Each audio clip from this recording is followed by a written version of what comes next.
I have a question for you. Did you miss the pullback? And I'm being very serious. Did you miss the pullback? What do I mean by this?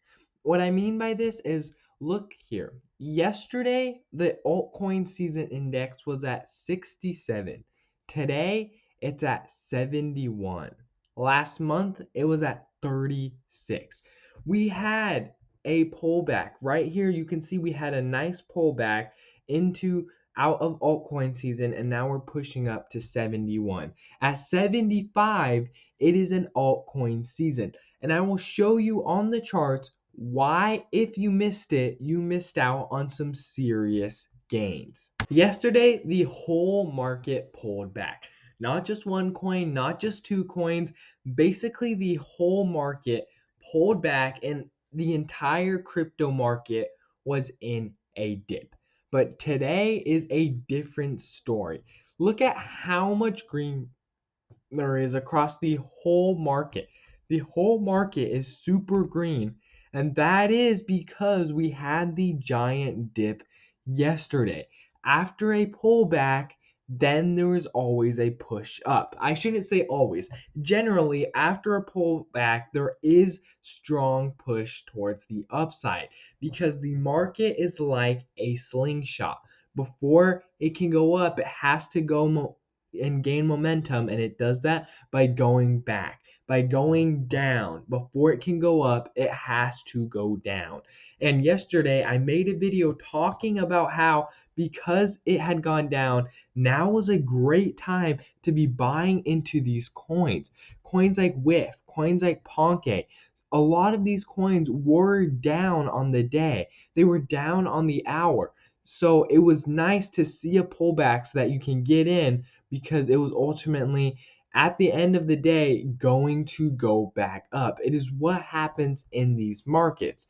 Looking at the charts, I'll show you exactly what I am talking about. Okay, so yesterday the market pulled back. Let's look at Dog with Hat. So at Dog with Hat, which is currently sitting at a $3.11 billion market cap, yesterday we had this giant series of red candles that took a nice pullback, and then we pushed to the upside. I knew this was going to happen because this is what normally happens. People buy in here towards the top, or even as it pushes up, buy in, and then it goes down and it drops significantly down. Although it just wicked down, it hits people's take profits, and they end up getting stopped out of the market before it inevitably goes up again. Guys, we timed the bottom pretty perfectly here with this line. Now, although it closed slightly under it, we knew that it was going to end in this area. Looking back at the trends, we can see that the 0.618 level was a strong point of resistance on this market. So that's just one thing you need to look at when trading crypto. When you see a pullback, don't see red as bad. See red as buy. It's a different B word with a different meaning.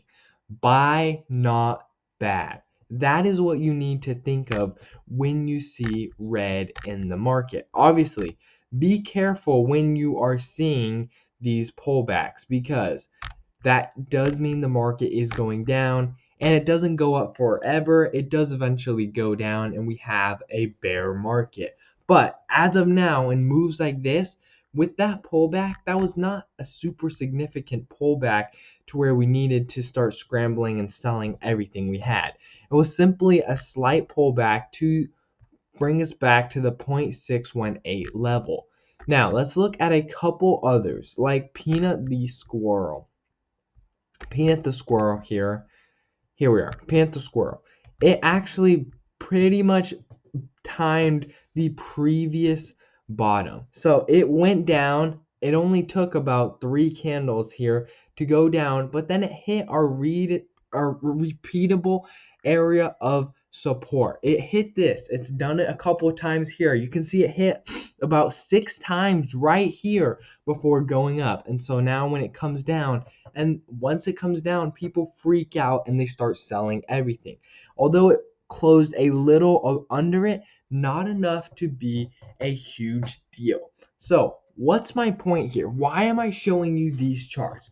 I'm showing you these charts to tell you that the basic idea of trading is buy the low, sell the high. But that is a lot more complicated than you may think. But there are ways we can make it simpler. For example, one way is dollar cost averaging. So if you had $1,000 and you were euphoric and you wanted to get into the market right now, I wouldn't put $1,000 in. I'd put $100 today, $100 tomorrow, so that over 10 days you put in $1,000 and you got the prices of 10 days rather than just the price of one day, so that if it drops, you're slowly adding in and your dollar cost average will be lower, so that when it pushes up, you don't have to wait until the top to start making money. Now, that is one way you can do it. Another way you can do it is have strong rules. These rules are ones, for example, I draw support and resistance levels, and if those do not line up exactly with Fibonacci levels, then I look and I compare the two. I see what is the difference between the two, and then that's where I decide where my stop loss is or my take profit. For example, here it's at this 0.618 because I saw that it likes to dip close to it and then it goes up. So to give ourselves a little bit of room so that it doesn't have to hit exactly the 618, we thought, okay, here's where it normally goes. 618 is a pretty close Fibonacci zone, so that is what we are going to pick. That is where we are going to put our stop loss, and it never hit it. Instead, it just went up and made us money. So that is one thing you want to look at, is in the past when it dips, how far does it dip? Does it ever dip below the average dip zone? It's all small technical details, but that is how you make money. That is what makes you a good trader. So, what have we seen today? Today we have seen that the market dipped back. The market was in a slight pullback, but just like a slingshot, crypto markets, in order for you to make money, need to pull back so then they can launch forward.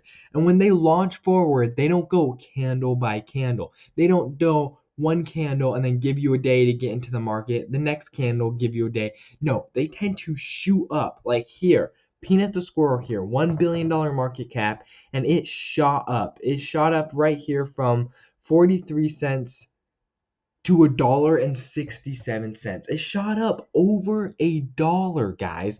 This is what I'm talking about. And you can see here, pullback, then it shot up.